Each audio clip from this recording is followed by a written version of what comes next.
Business എല്ലാം കണ്ടപ്പോൾ full theory ആയതുകൊണ്ട് ബുദ്ധിമുട്ടാണ് ആപ്പിൾസ് കിട്ടില്ല വിചാരിച്ച് തോന്നി. അതായത് കൂടുവാണോ കുറയണില്ലേ? കൂടി വന്നു. ഓൺ എക്സാമിന് കുറവായിരുന്നു മാർക്ക്. അതിനുള്ള ഒരു ചേതോ വികാരം എന്തായിരുന്നു? എന്തുകൊണ്ടാണ് എജുപോർട്ട് ജോയിൻ ചെയ്തത്? 10ാം ക്ലാസ്സിൽ. അപ്പം ഈ +1 ജേണിയിൽ തന്നെ ഒരുപാട് ബുദ്ധിമുട്ടും ഡിഫിക്കൽട്ടീസ് ഒക്കെ എന്ത് ചെയ്യുന്നുണ്ട്, ഫേസ് ചെയ്തിട്ടുണ്ട്. അതെങ്ങനെയാണ് അതിജീവിച്ചത്? എങ്ങനെ അതിനെ കുറച്ചും കൂടി പഠനത്തിലോട്ട് ഫോക്കസ് ചെയ്യാൻ സഹായിച്ചത്? അങ്ങനെ ഈ വർഷത്തെ +1 റിസൾട്ട് വന്നതിന് ശേഷം എജുപോർട്ട് കൊമേഴ്സിലെ ഒരു വിദ്യാർത്ഥി ഞങ്ങളെ കാണാനായിട്ട് എജുപോർട്ടിലെത്തി. ആരാന്നല്ലേ?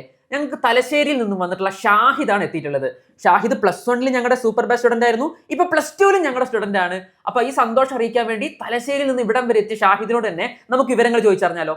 ഷാഹിദ്, എങ്ങനെ ഉണ്ടായിരുന്നു +1 റിസൾട്ട്? അടിപൊളിയായിരുന്നു. അടിപൊളി മീൻസ് കുഴപ്പമില്ല, നല്ല മാർക്ക് ഉണ്ടായിരുന്നു. നല്ല മാർക്ക്. ഇത് ഫുൾ എ പ്ലസ് ആയിട്ടാണ് ഷാഹിദ് വന്നിട്ടുള്ളത്. മാർക്ക് എത്ര ഉണ്ടായിരുന്നു? 560 മാർക്ക്. 548 മാർക്ക്. യെസ്, അറൌണ്ട് 98% അടുത്ത് മാർക്ക് ഉണ്ട് അല്ലേ? അപ്പൊ ഷാഹിദ് ഇത്രയും നല്ല മാർക്ക് മേടിച്ച ആദ്യം തന്നെ ഞാൻ എന്റെ കൺഗ്രാചുലേഷൻസ് അറിയിക്കുന്നു.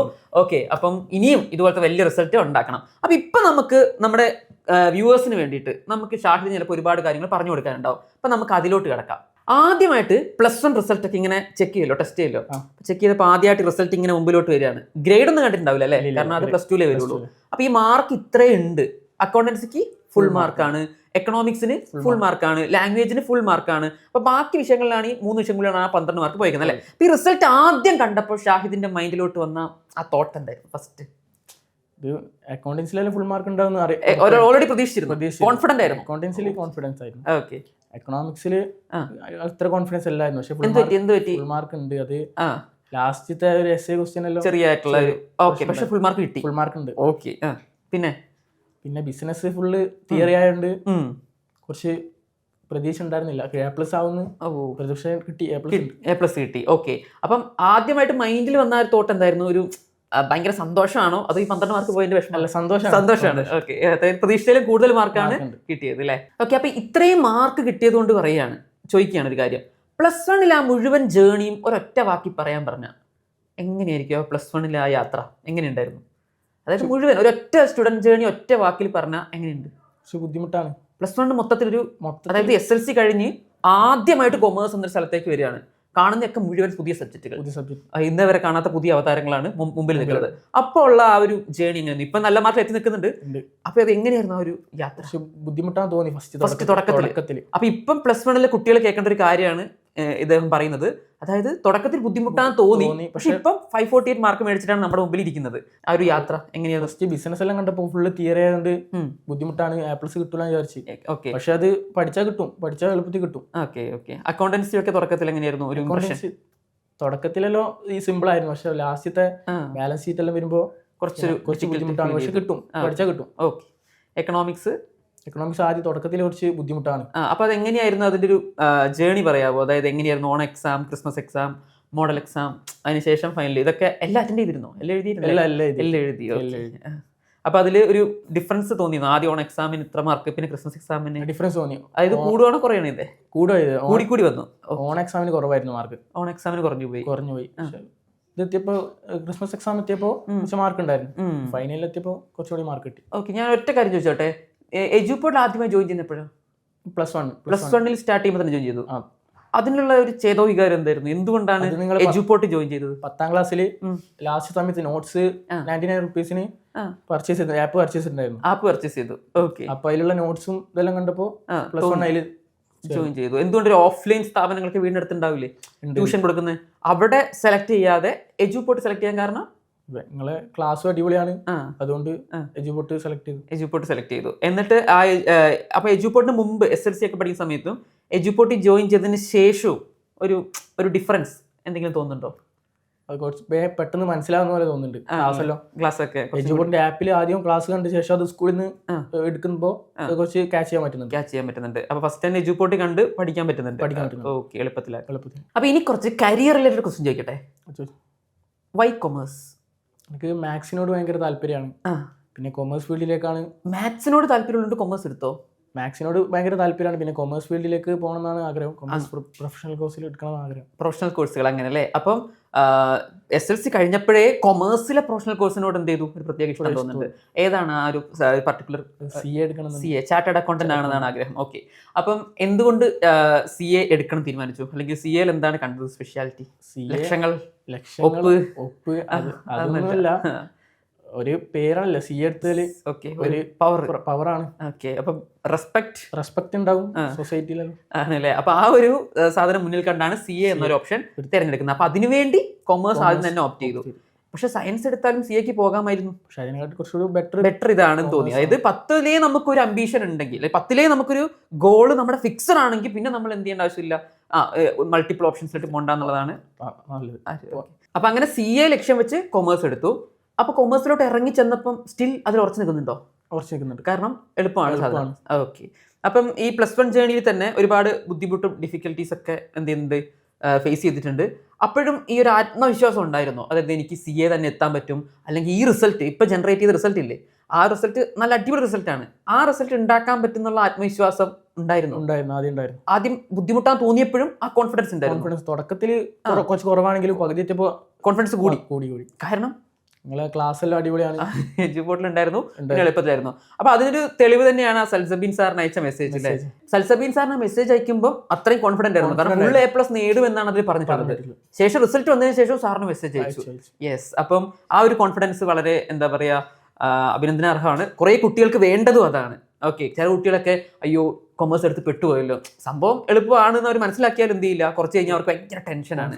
ഓക്കെ, അപ്പൊ അതിന് ഒരു എന്താ പറയുക, ഒരു മോട്ടിവേഷൻ അല്ലെങ്കിൽ ഇൻസ്പിറേഷൻ ആണ് നമ്മുടെ ഷാഹിദ്. ഇനി നമ്മുടെ വ്യൂവേഴ്സ് ഏറ്റവും കൂടുതൽ കാത്തിരിക്കുന്ന ചില കാര്യങ്ങളാണ്, അതായത് ഇതിന്റെ സീക്രട്ട് എന്താണ്? അതായത് ഈ ഒരു +1 കൊമേഴ്സ് എടുത്ത ഈ ജേണിയിൽ 548 മാർക്ക് അച്ചീവ് ചെയ്തു, അതെങ്ങനെ നേടി? അതിന്റെ പുറകിൽ എന്തെങ്കിലും സീക്രട്ട് ഉണ്ടോ? അതായത് നിങ്ങളുടെ സ്റ്റഡി ടെക്നിക്സ്, കുട്ടികൾക്ക് പറഞ്ഞു കൊടുക്കാൻ പറ്റിയിട്ടുള്ള എന്തെങ്കിലുമൊക്കെ സാധനങ്ങൾ? പഠിച്ച കാര്യങ്ങൾ പിന്നീട് റിവൈസ് ചെയ്യണം, അല്ലെങ്കിൽ മറന്നു പോകും. ഓക്കെ, അത് വളരെ പ്രധാനപ്പെട്ട ഒരു പോയിന്റ് ആണ്. കാരണം ഒരു വട്ടം നമ്മുടെ സാധനം പഠിച്ചാൽ അത് നമ്മൾ റിവൈസ് ചെയ്യുന്നില്ല എങ്കിൽ ആ പഠിച്ച സമയം വേസ്റ്റ് ആണ് ആക്ച്വലി, അല്ലേ? അപ്പൊ റിവിഷൻ ഒരു കൃത്യമായ രീതി ഉണ്ടായിരുന്നു. എങ്ങനെയായിരുന്നു റിവിഷൻ ചെയ്തോണ്ടിരുന്നത്? റിവിഷൻ പഠിച്ചപ്പോൾ നിങ്ങളെ 1 ഷോട്ട് വീഡിയോ എല്ലാം ഉണ്ടായിരുന്നു, അതെല്ലാം കണ്ടു. പിന്നെ നിങ്ങൾ അഡാപ്റ്റീവ് ക്വസ്റ്റ്യൻസ് ഉണ്ടായിരുന്നല്ലോ, അത് ചെയ്യുമ്പോൾ തന്നെ ആ ടോപ്പിക്കിന്റെ എല്ലാ കാര്യങ്ങളും കിട്ടും. ഒരു റിവിഷൻ ആയിട്ട് കിട്ടും. ഓക്കെ, പിന്നെ നമ്മുടെ മോഡൽ എക്സാംസ് ഒക്കെ അറ്റൻഡ് ചെയ്തിരുന്നു. ഓക്കെ, അതിനുശേഷം സ്കൂളിൽ എക്സാം അറ്റൻഡ് ചെയ്യുമ്പോൾ ഒരുപാട് എക്സാം പ്രാക്ടീസും കിട്ടി. ഓക്കെ, പിന്നെ എന്തെങ്കിലും ഒരു സ്പെഷ്യൽ ടെക്നിക് ഉണ്ടോ? എന്തെങ്കിലും ടൈം മാനേജ് ചെയ്യുന്നത്? ഇപ്പോഴത്തെ ഒരു പ്രശ്നം എന്ന് വെച്ച് കഴിഞ്ഞാൽ കുട്ടികളുടെ എന്താ അറിയോ, ഇൻസ്റ്റയിൽ ഒരുപാട് സ്ക്രോളിക്കൊണ്ടിരിക്കുകയാണ്. അങ്ങനത്തെ ചെറിയ പ്രശ്നം ഉണ്ടായിട്ടുണ്ടാവില്ലേ? ചെറുതായിട്ടുണ്ടായിരുന്നു. അത് എങ്ങനെയാണ് അതിജീവിച്ച്, എങ്ങനെ അതിനെ കുറച്ചും കൂടി പഠനത്തിലോട്ട് ഫോക്കസ് ചെയ്യാൻ സഹായിച്ചു? എങ്ങനെയാണ്? ഞാൻ പഠിക്കാതിരിക്കുമ്പോൾ ഫോൺ സ്വിച്ച് ഓഫ് ആക്കിയിട്ട് വെക്കല. പഠിക്കാതിരിക്കുമ്പോൾ ഫോൺ സ്വിച്ച് ഓഫ് ആക്കും, അല്ലെങ്കിൽ നോട്ടിഫിക്കേഷൻ കിട്ടുമ്പോൾ അതിലേക്ക് പിന്നെയും വരും, അറിയാതായി പോകും. അപ്പോൾ സ്വിച്ച് ഓഫ് ആക്കുക എന്നുള്ളതാണ് ഷാഹിദ് കണ്ടുപിടിച്ച അവിടുത്തെ ഒരു ഓപ്ഷൻ, അല്ലേ? അപ്പോൾ കുറെ കുട്ടികൾക്ക് അത് പറ്റി നോക്കാട്ടോ, ഫോൺ സ്വിച്ച് ഓഫ് ആക്കി വെക്കുക പഠിക്കുമ്പോൾ. അപ്പോൾ ഒരു ഇഷ്യൂ എന്ന് വെച്ച് കഴിഞ്ഞാൽ പേജ് പോയിട്ട് ഇവിടെ ലാപ്പിലോ അങ്ങനെ ഒരു ക്ലാസ് കാണുന്നതായിരിക്കാം. അപ്പോൾ അത് എന്ത് ചെയ്യും? അതിന് വേണ്ടിയിട്ട് ക്ലാസ് കാണുമ്പോൾ നിങ്ങള് ആപ്പിൽ കയറുമ്പോൾ നോട്ടിഫിക്കേഷൻ ഒന്നും വരില്ല, ഒരു ഫീച്ചർ ഉണ്ടായിട്ടുണ്ടല്ലോ. പക്ഷേ ഫോൺ സ്വിച്ച് ഓഫ് ആക്കി വെക്കാതെ ഫോർ എക്സാമ്പിൾ ഇപ്പോൾ എജുപോർട്ടിന്റെ ക്ലാസ് കാണണം, അപ്പോൾ എജുപോർട്ടിന്റെ ക്ലാസ് കണ്ടുകൊണ്ടിരിക്കുമ്പോൾ ഈ നോട്ടിഫിക്കേഷൻ വരുമോ? ഇല്ല, അത് നിങ്ങൾ ആപ്പിൽ തന്നെ അത് ചെയ്യുമായിരുന്നു, ആ ഫീച്ചർ ഉപയോഗിക്കുമായിരുന്നു. ഓക്കെ, അപ്പോൾ നമ്മുടെ എജുപോർട്ട് ആപ്പിൽ തന്നെ നിങ്ങൾക്ക് എന്ത് ചെയ്യാൻ പറ്റും, മറ്റ് ഫോണിന്റെ മൊത്തം നോട്ടിഫിക്കേഷൻ എജുപോർട്ട് പഠിച്ചുകൊണ്ടിരിക്കുമ്പോൾ ഫോണിൽ നിന്ന് മറ്റൊരു നോട്ടിഫിക്കേഷൻ വരാത്ത ഓപ്ഷൻ ഉണ്ട്, അത് യൂസ് ചെയ്തിരുന്നു. യെസ്, അത് വളരെ നല്ലൊരു കാര്യമാണ്. അല്ലെങ്കിൽ എന്ത് ചെയ്യും, ഓട്ടോമാറ്റിക്കലി ഇൻസ്റ്റയിലോട്ടൊക്കെ സ്ക്രോൾ ആയി പോകും. ഓക്കെ, അപ്പോൾ ഈ കൊമേഴ്സ് ജേണിയിൽ +1 തൊട്ട് ഇപ്പൊ +2 തുടങ്ങിയില്ലേ, നേരിട്ടിട്ടുള്ള ഏറ്റവും വലിയൊരു ചലഞ്ച് എന്താണെന്ന് ചോദിച്ചു കഴിഞ്ഞാൽ, ഒരു ഒറ്റ ചലഞ്ച്, ഒറ്റ ബാക്കി ചോദിച്ചാൽ എന്താണ് എനിക്ക് ചലഞ്ച്? ലാംഗ്വേജ് എക്സാമിനെല്ലാം എഴുതി ഫുള്ളാക്കാൻ പറ്റാത്തൊരു പ്രശ്നം വരും. ലാംഗ്വേജ് എക്സാമിന് ഇംഗ്ലീഷിൽ ടൈം മാനേജ് ചെയ്യാൻ പറ്റുന്നില്ല, ലാംഗ്വേജിന്റെ എഴുതി അങ്ങ് ഫുള്ളാക്കാൻ പറ്റില്ല, എത്ര പഠിച്ചാലും. അങ്ങനെ ഒരു പ്രശ്നം നേരിട്ടുണ്ട്. അതുകൊണ്ട് തന്നെ ആയിരിക്കും ആ ഇംഗ്ലീഷ് മാർക്ക് കുറഞ്ഞത്. പക്ഷെ അതെന്ത് ചെയ്യും, അത് ഇമ്പ്രൂവ്മെന്റ് പിടിക്കുമോ? അപ്പം ആ ടൈം മാനേജ്മെന്റ് ട്രിക്സ് എന്ത് ചെയ്യാം, കൂടുതലായിട്ട് പഠിക്കുക, ഇംഗ്ലീഷ് കറക്റ്റായിട്ട് എന്ത് ചെയ്യുക, 1-2-3 വട്ടം പ്രാക്ടീസ് ചെയ്യുക, ഇംഗ്ലീഷിൽ ഇമ്പ്രൂവ് ചെയ്യാൻ പറ്റും നന്നായിട്ട്. ഓക്കെ, അപ്പം കുറേ കുട്ടികൾക്ക് കൊമേഴ്സിലും ഹ്യൂമാനിറ്റീസിലൊക്കെ പഠിക്കുന്ന കുട്ടിയൊക്കെ ഇംഗ്ലീഷിലെ മാർക്ക് പറയുന്നത്, എല്ലാവർക്കും ഇംഗ്ലീഷിലെ മാർക്ക് പറയുന്നത്. അപ്പോൾ അത് പരിഹരിക്കാൻ ആ രീതിയിൽ പറ്റുണ്ടോ? അടുത്തതൊരു റാപ്പിഡ് ഫയർ റൗണ്ട് ആണ്. ഞാൻ ഒറ്റ വാക്കിൽ ചോദ്യം ചോദിക്കും, അപ്പോൾ ഒറ്റ വാക്കിൽ ഉത്തരം പറയുന്നു, കഴിഞ്ഞു. ഓക്കെ, പെട്ടെന്ന് ആൻസർ പറയണം. ചോദ്യമല്ല, ജസ്റ്റ് ഒരു കാര്യം പറയും, അപ്പോൾ പെട്ടെന്ന് എന്ത് ചെയ്യുക, ആൻസർ പറയുക. ഒറ്റ വാക്കിൽ പെട്ടെന്ന് മൈൻഡിൽ ചെയ്ത സാധനമില്ലേ, അതങ്ങ് പറയാം. Okay, favourite subject? Accountancy. Favourite subject? Accountancy economics. Toughest chapter in +1 commerce? ഏറ്റവും ടഫായിരുന്ന ചാപ്റ്റർ ഏതെങ്കിലും സബ്ജക്റ്റിലെ? അക്കൗണ്ടൻസിയിലെ ഫിനാൻഷ്യൽ സ്റ്റേറ്റ്മെന്റ്സ് ആയിരുന്നു ഏറ്റവും ടഫ്. ഫേവറേറ്റ് സബ്ജക്ട് അക്കൗണ്ടൻസി ആണ്, പക്ഷെ അതിൽ തന്നെ പ്ലസ് വണ്ണിൽ മൊത്തം ടഫ് ചാപ്റ്റർ അക്കൗണ്ടൻസി തന്നെയാണ്. Morning or night study? Night എന്ന് പറയുമ്പോൾ 7 to 9. Calculator or mental maths? രണ്ട് യൂസ് ചെയ്യും. Tea or coffee? Tea. Coffee രണ്ടും കുടിക്കും. എല്ലാം ഡബിളാണ്. One word for Eduport?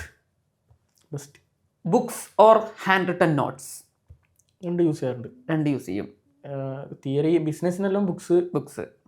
അങ്ങനെയാണെങ്കിൽ അക്കൗണ്ടൻസി ഓർ ബിസിനസ് സ്റ്റഡീസ്? ഫേവറേറ്റാ അക്കൗണ്ടൻസി. അത് അക്കൗണ്ടൻസിയാണ്. അപ്പോൾ തിയറി സബ്ജക്ട്സിനേക്കാളും പ്രാക്ടിക്കലാണ് കുറച്ചും കൂടി ഇഷ്ടം.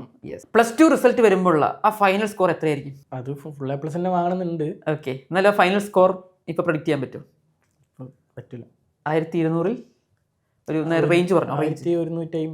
1150 അതിന് മുകളിലോട്ടുണ്ടാവും. ഓക്കെ, ഇനി ഞാൻ കുറച്ച് കൊമേഴ്സിനെ പറ്റി നിലനിൽക്കുന്ന അല്ലെങ്കിൽ കൊമേഴ്സിനെ പറ്റി മറ്റുള്ളവർ കരുതുന്ന കുറച്ച് മിത്തുകൾ ഞാൻ പറയും. അതിനെ പറ്റിയുള്ള റിയാലിറ്റി എന്താണെന്നുള്ളത് ഷാഹിദിന്റെ അഭിപ്രായം പറയുക. ഷാഹിദിന് എന്താണ് അതിനോടുള്ള ഒരു സമീപനം? Okay, first, commerce is very easy.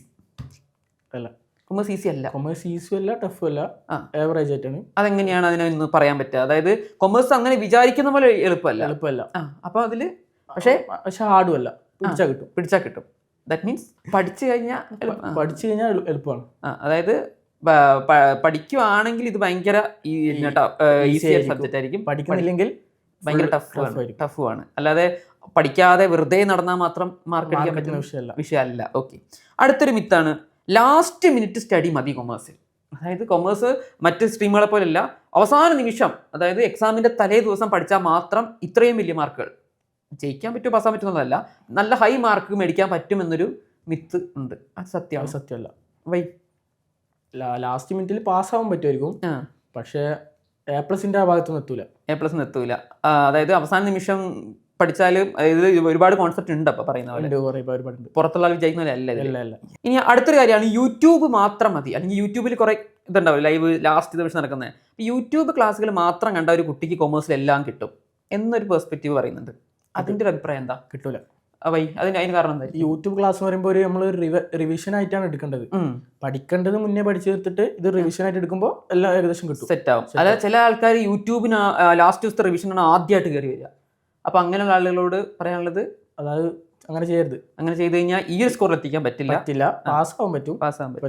Okay, accountancy is ഡിഫിക്കൽട്ടാണ്. പക്ഷെ പഠിച്ചാൽ ഈസിയായിട്ട് മാർക്ക് കിട്ടുന്ന വിഷയം അക്കൗണ്ടൻസിയാണ്. അക്കൗണ്ടൻസിക്ക് ഫുൾ മാർക്ക് ഉണ്ട്.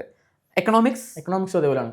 തുടക്കത്തിൽ ഡിഫിക്കൽട്ട് ആയിരിക്കും, പക്ഷെ പഠിച്ചാൽ എളുപ്പത്തിൽ ഫുൾ മാർക്ക് കിട്ടുന്ന വിഷയം. എങ്ങനെ പഠിച്ചാൽ, അതായത് പല കുട്ടികളും ഇപ്പോൾ ഇത് കാണാൻ വിചാരിക്കുന്നുണ്ടാവും, പഠിച്ചാൽ എന്നുണ്ട്, പക്ഷെ അത് എങ്ങനെ പഠിക്കും? കാരണം അക്കൗണ്ടൻസി എക്കണോമിക്സും ബുദ്ധിമുട്ടുള്ള ഒരുപാട് കുട്ടികൾ ചിലപ്പോൾ ഇത് കാണുന്നുണ്ടാവും. അപ്പോൾ അവർ വിചാരിക്കും ഫുൾ മാർക്ക്, അക്കൗണ്ടൻസി എക്കണോമിക്സിന് ഫുൾ മാർക്ക് മേടിച്ച ആളാണ് ഇവിടെ മുമ്പിൽ ഇരിക്കുന്നത്. പക്ഷേ അദ്ദേഹം എങ്ങനെയാണ് പഠിച്ചത്? അതായത് അവർക്കും പഠിക്കാൻ റെഡിയാണ്. എങ്ങനെ പഠിക്കണം? ബേസ് മുതൽ തുടങ്ങിയാൽ മാത്രമാണോ? ബേസ് മുതൽ തുടങ്ങണം. പിന്നെ ക്വസ്റ്റ്യൻസ് PYQ ചെയ്ത് പഠിക്കണം. PYQ ചെയ്ത് പ്രാക്ടീസ് ചെയ്താലേ കാര്യം നടക്കും. ഓക്കെ, അതായത് ഇവര് എനിക്ക് തോന്നിയിട്ടുണ്ട് ചില ആൾക്കാർ 3-4 ചാപ്റ്റർ തൊട്ട് ആദ്യം തുടങ്ങും. ഇവർ ആദ്യമായിട്ട് കാണുന്ന സബ്ജക്റ്റാ, SLC കഴിഞ്ഞ് ആദ്യമായി കാണുന്ന സബ്ജക്റ്റാ. അതിനെ അവസാനത്ത് നിന്നൊക്കെ പഠിച്ചാൽ ഇത് കാര്യം നടക്കൂല. എന്താണ് അതിന്റെ ഒരു ഇത് പറയും, റോഡ് മാപ്പ് പറയും, എങ്ങനെയാണ് അതിൽ ഇത്ര ഫുൾ മാർക്ക് മേടിച്ച ആ ഒരു +1 തൊട്ടുള്ള ഒരു ജേണി പറയോ? Accountancy economics. ഞാൻ 10ാം ക്ലാസ്സിൽ നിന്ന് +1 വരുമ്പോൾ ആദ്യമായിട്ട് എക്കണോമിക്സ് നോക്കുമ്പോൾ ഒരു പഠിച്ചാൽ കിട്ടും, എങ്ങനെ ഇത് അറിയില്ല, ഇതിന്റെ ഒരു കാര്യങ്ങളൊന്നും അറിയില്ല. അപ്പോൾ തുടക്കത്തിൽ കുറച്ച് ബുദ്ധിമുട്ടായിരുന്നെങ്കിലും അത് പഠിച്ചപ്പോൾ കിട്ടി. ഓക്കെ, അതായത് കൊമേഴ്സിൽ തന്നെ ഏറ്റവും ഡിഫിക്കൽട്ട് എന്ന് അറിയപ്പെടുന്നതാണ് ഈ 2 സബ്ജക്റ്റ്. അതിലാണ് പിന്നെ ഷാഹിദ് ഫുൾ മാർക്ക് മേടിച്ചേക്കുന്നത്. അതാണ് ചോദിക്കാൻ കാരണം. അപ്പോൾ ആ ഒരു ജേണി എങ്ങനെയായിരുന്നു? അതായത് തുടക്കത്തിൽ എങ്ങനെയായിരുന്നു പഠിച്ചത്? ആ ഒരു സ്റ്റെപ്പ് ബൈ സ്റ്റെപ്പ് അറിയാൻ പറ്റുമോ? തുടക്കത്തിൽ ഫുൾ തിയറി ആയിരുന്നു. അത് ഫുള്ള് പഠിച്ചു തിയറി ഇൻട്രസ്റ്റിംഗ് ആയിരുന്നു അതോ പ്രാക്ടിക്കലാണ് ഇൻട്രസ്റ്റ്? ഓക്കെ, തിയറി പഠിച്ചാലേ പ്രോബ്ലം പറ്റൂ. ഓക്കെ, അപ്പോൾ ഈ തിയറി പഠിച്ചിട്ട് PYQ എടുത്തിട്ട് ഒരു 10 years PYQ എടുത്തിട്ട് ചെയ്ത് പഠിച്ചാൽ കിട്ടും. പിന്നെ അതേ പാറ്റേൺ ആയിരിക്കും ക്വസ്റ്റ്യനിൽ വരിക. ഓക്കെ, അങ്ങനെ എജുപോർട്ടിലെ ക്ലാസ്സുകൾ മുഴുവൻ കണ്ടു. അതിൽ PYQs ചെയ്തോ? എജുപോർട്ടിലെ അത് ചെയ്തു. പിന്നെ PYQ കുറെ പ്രാക്ടീസ് ചെയ്തു. അങ്ങനെ PYQs മെയിൻ ആയിട്ട് ഫോക്കസ് ചെയ്ത് പ്രാക്ടീസ് ചെയ്തിട്ടാണ് ഈ ഫുൾ മാർക്ക് അച്ചീവ് ചെയ്തതെന്നാണ് പറയുന്നത്. ഓക്കെ, ഇനി ഒരു കാര്യം ചോദിക്കാനുള്ളത്, +1 എജുപോർട്ട് സ്റ്റുഡന്റ് ആയിരുന്നു, +2 എജുപോർട്ട് തന്നെ തിരഞ്ഞെടുത്തു. അപ്പോൾ എജുപോർട്ടിലെ ഏതൊക്കെ ഫീച്ചേഴ്സ് ആണ് ഷാഹിദിനെ അട്രാക്ട് ചെയ്തത്? എജുപോർട്ടിൽ ഓരോ ടോപ്പിക് പഠിക്കുമ്പോൾ അതിന്റെ അഡാപ്റ്റീവ് ക്വസ്റ്റ്യൻസ് ചെയ്യുമ്പോൾ ആ ടോപ്പിക് ഒന്നുകൂടി ഒന്ന് മനസ്സിലാവും, ഡീപ്പായിട്ട് ഒന്നുകൂടി മനസ്സിലാവും. ഓക്കെ, പിന്നെ അതിൽ മറ്റേ ആപ്പിലെ ഫീച്ചേഴ്സ് ഒക്കെ ഉപയോഗിക്കാറുണ്ടോ ഏതെങ്കിലുമൊക്കെ? വേറെ ഏറ്റവും ഫേവറേറ്റ് ഫീച്ചേഴ്സ് എന്തൊക്കെയാ? ഈ അഡാപ്റ്റീവ് ക്വസ്റ്റ്യൻസ് ഏറ്റവും ഫേവറേറ്റ് ആയിട്ടുള്ള. പിന്നെ നമ്മുടെ മെന്റർഷിപ്പിനെ പറ്റി പറയുകയാണെങ്കിൽ എന്തായിരിക്കും? മെന്റർഷിപ്പ് അടിപൊളി. ശ്രീലക്ഷ്മി മിസ് ആയിരുന്നു മെന്റർഷിപ്പ്. ഒരു ബെസ്റ്റ് ഫ്രണ്ടിനെ പോലെയാണ് മിസ് ഉണ്ടായിരുന്നത്. മാർക്ക് എക്സാമിന് മാർക്ക് പറഞ്ഞാല് വിളിച്ചു ചോദിക്കും, പിന്നെ ക്ലാസ് പെൻഡിങ് ഉണ്ടെങ്കിലൊക്കെ വിളിച്ചു ചോദിക്കും. ഓക്കെ, അപ്പോൾ സപ്പോർട്ടാണ്, വളരെ സപ്പോർട്ടീവ് ആണ്. ഓക്കെ, അപ്പോൾ ഈ ഫീച്ചേഴ്സ് ഒക്കെ ഉള്ളതുകൊണ്ട് തന്നെ ഇപ്പോൾ ഒരു ഫ്രണ്ട് വന്ന് ചോദിക്കുകയാണ്, ഷാഹിദെ എനിക്ക് പൊട്ടിച്ചേരാൻ താല്പര്യമുണ്ട്, അപ്പോൾ എന്തായിരിക്കും അവനോട് പറയാ? ധൈര്യം ചേർന്നു പറയും, കോൺഫിഡൻ്റ് ആയിട്ട് പറയും. ഓക്കെ, അത് ഫ്രണ്ടിനോട് പറഞ്ഞ് സജസ്റ്റ് ചെയ്തിരിക്കും. അപ്പം അങ്ങനെ ആ ഡൗട്ടുള്ള ഫ്രണ്ട്സിനെ പോലെ ഒരുപാട് വ്യൂവേഴ്സ് എന്തുണ്ടാവും ഈ ഒരു വീഡിയോ കാണുന്നുണ്ടാവും. അതായത് എജുപോർട്ട് ബാച്ച് പറയുന്നത്ര നല്ലതാണോ, ശരിക്കും ബാച്ചിൽ ചേർന്നുള്ള കുറെ കുട്ടികൾ ചേരാതെ തന്നെ എന്ത് ചെയ്യും, ഇത് കണ്ടുകൊടുക്കുന്നുണ്ടാവും. അപ്പൊ അവരോട് എന്തൊക്കെയാണ് ഷാഹിദിന് പറയാനുള്ളത്? നല്ലതാണ് ബാച്ച്, ക്ലാസ് എല്ലാം അടിപൊളിയാണ്. പിന്നെ എക്സാം അടുപ്പിച്ചിട്ട് നിങ്ങൾ തന്നെ ഒരു ക്വസ്റ്റ്യൻസിന്റെ ക്ലാസ് ഉണ്ടാവും, ലൈവ് ക്ലാസ് ഉണ്ടാവും, അതെല്ലാം അടിപൊളിയാണ്. ഒന്നുകൂടി പഠിക്കാൻ റിവൈസ് ചെയ്യാൻ സഹായിക്കുന്നുണ്ട്. അപ്പം ജോയിൻ ചെയ്യണം. ഓക്കെ, അപ്പം ഷാഹിദ് പോലുള്ള ഒരുപാട് സ്റ്റുഡൻസ് ഞങ്ങളോട് ഇത് പറയുന്ന കാര്യം റിവ്യൂ തന്നെയാണിത്. ഇപ്പോൾ ഷാഹിദ് നേരിട്ട് ഓഫീസിൽ വന്നതുകൊണ്ട് ഞങ്ങളിതൊരു പോഡ്കാസ്റ്റ് ഷൂട്ട് ചെയ്തേ ഉള്ളൂ. ഒരുപാട് ഇങ്ങനത്തെ റിവ്യൂസ് നമുക്ക് എന്ത് ചെയ്യുന്നുണ്ട്, വരാറുണ്ട്. അപ്പോൾ ഇനിയും എന്ത് ചെയ്യുക, കൊമേഴ്സ് പഠിക്കുമ്പോൾ ഭയങ്കര എളുപ്പമാണ്, എക്സാമിൻ്റെ അവസാന സമയത്ത് പഠിച്ചാൽ മതി, അല്ലെങ്കിൽ യൂട്യൂബ് ലൈവ് മാത്രം കണ്ടാൽ മതി എന്ന് വിചാരിച്ചാൽ മാർക്ക് നല്ല രീതിയിൽ കിട്ടില്ല. അങ്ങനെ ഓക്കെ. അപ്പം ഈ രീതിയിൽ പഠിച്ചാൽ, അതായത് കറക്റ്റായിട്ട് ബാച്ച് ചേർന്നിട്ടുണ്ട്, ആപ്പിൽ റിവിഷൻസ് യൂസ് ചെയ്യാറുണ്ട്, പിന്നെ അഡാപ്റ്റ് ക്വസ്റ്റ്യൻസും കാര്യങ്ങളൊക്കെ അങ്ങനത്തെ എല്ലാ ഫീച്ചേഴ്സും യൂസ് ചെയ്യുന്നുണ്ട്. പിന്നെ കുറച്ച് തുടക്കം മുതലേ എന്ത് ചെയ്യുന്നുണ്ട്, അതിന് സീരിയസ് ആയിട്ട് പഠനത്തെ എടുക്കുന്നുണ്ട്. ആ രീതിയിൽ പഠിച്ചാൽ നല്ല മാർക്ക് അച്ചീവ് ചെയ്യാൻ പറ്റുന്നതിനുള്ള ഒരു എക്സാമ്പിളാണ് എൻ്റെ മുമ്പിലിരിക്കുന്നത്. ഓക്കെ, അപ്പോൾ അവസാനമായിട്ട് ഷാഹിദിന് നമ്മുടെ പുതിയ ജൂനിയേഴ്സിന് +1 ഇപ്പോൾ കയറിയ കുട്ടികളോട് എന്തെങ്കിലും പറയാനുണ്ടെങ്കിൽ, അവസാനമായിട്ട് അവർ കൊമേഴ്സ് എടുത്ത് കുറേ പേര് പേടിച്ചിരിക്കുകയാണ്, അവരോട് എന്തെങ്കിലും പറയാനുണ്ടെങ്കിൽ പറഞ്ഞ് നമുക്ക് ഇത് അവസാനിപ്പിക്കാം. പേടിക്കേണ്ട കാര്യമൊന്നുമില്ല. തുടക്കം മുതലേ പഠിച്ചിട്ട് പിന്നെ പ്രോപ്പർ റിവിഷൻ ഉണ്ടെങ്കിൽ എളുപ്പത്തിൽ കിട്ടും മാർക്കല്ലോ. പിന്നെ ഈസിയാന്ന് വെച്ചിട്ട് ചില ഭാഗങ്ങളൊക്കെ അവർ ഒഴിവാക്കി വിടും. നോട്ട്സ് വായിച്ചിട്ട് ഇതെല്ലാം അറിയാന്നുള്ള ഒരു ഭാഗത്തിൽ ഒഴിവാക്കി വിടും. ആ ഭാഗത്തു നിന്നായിരിക്കും മാർക്ക് പോകുന്നത്. എല്ലാം കവർ ചെയ്ത് പഠിക്കണം. ഓക്കെ, അപ്പോൾ താങ്ക് യു ഷാഹിദ്, ഒന്ന് എജുപോർട്ട് സന്ദർശിച്ചതിന്, നമുക്ക് വേണ്ടി ഒരു അഭിമുഖം എടുത്തതിന് എല്ലാത്തിനും താങ്ക് യു. നല്ലൊരു ഫീഡ്ബാക്ക് തന്നതിന്. എന്തായാലും നല്ലൊരു വിജയം, ഇതേപോലെയല്ല ഇതിനേക്കാൾ കൂടുതൽ മേ ബി ഇമ്പ്രൂവ്മെൻ്റ് ഒക്കെ കഴിഞ്ഞ് വരുമ്പോഴത്തേക്ക് ഒരു 1200 തന്നെ മേടിക്കാൻ പറ്റട്ടെ എന്ന് പ്രാർത്ഥിക്കുന്നു. Thank you, by.